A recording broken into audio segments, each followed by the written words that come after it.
Today, we have a few of the same questions from Emily and from Lee, all about yoga. What's the Catholic Church's stance on yoga? Can we do the moves? Can we do the gestures? Can we do the poses? First and foremost, whenever it comes to postures, whenever it comes to poses, there can be cultural significance that enters in. So for example, in some cultures, a certain hand gesture is really, really rude. And there's a context to it, and there's an intentionality to it. In other cultures, that same gesture might not mean anything. So when it comes to yoga or any other kind of postures or poses, there has to be freedom involved, and there has to be intentionality. So there is nothing wrong with stretching. There is nothing wrong at doing poses that help you to stretch, becoming more limber, helping yourself and your circulatory system to get regulated, opening up those blood vessels. That's an awesome thing, and that's a very, very healthy thing. So yes, yoga has origins and cultural roots in Hinduism. And so a lot of people worry that, okay, because there's origins in Hinduism, there's worry that I'm going to accidentally worship a Hindu god or to reject Jesus. And so this is where we can, as Christians, become superstitious, which means that we give more power to something than it actually has. We see this at Halloween. If a black cat crosses our path, what does that mean? Bad things are going to happen. That's superstition. We're giving too much power to that black cat. And same with yoga. We are giving too much power to yoga. We are giving too much power to something that isn't a big deal. That's superstition, and we can fall into that. So when it comes to worshiping, we can't be forced to worship something.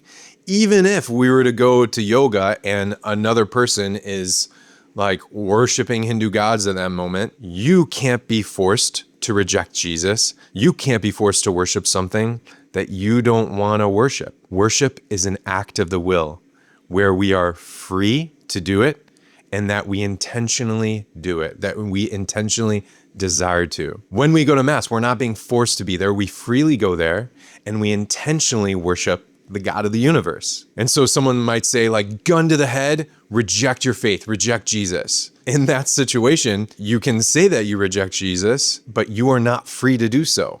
You are not free in that moment. Gun to your head means there's no freedom, so therefore there's no rejection. In the same way with yoga, you actually can't worship something accidentally. Same kind of analogy, kind of ridiculous. Man and woman are walking down the street. Man accidentally falls onto the ground and he falls onto his knee.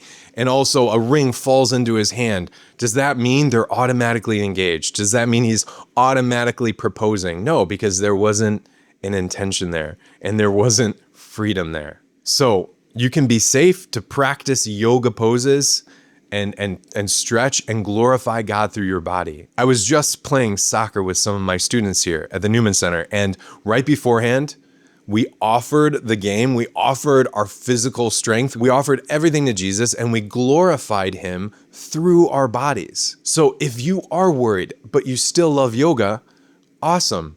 When you're practicing yoga, when you're stretching, when you're doing the poses, glorify Jesus Christ through your body. Personally, I find yoga a little weird and I'm not flexible at all, so I don't do it.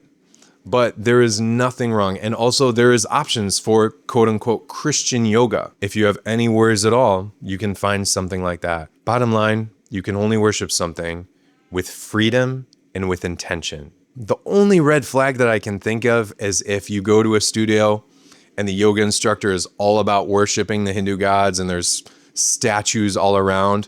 Probably not the healthiest atmosphere to be in.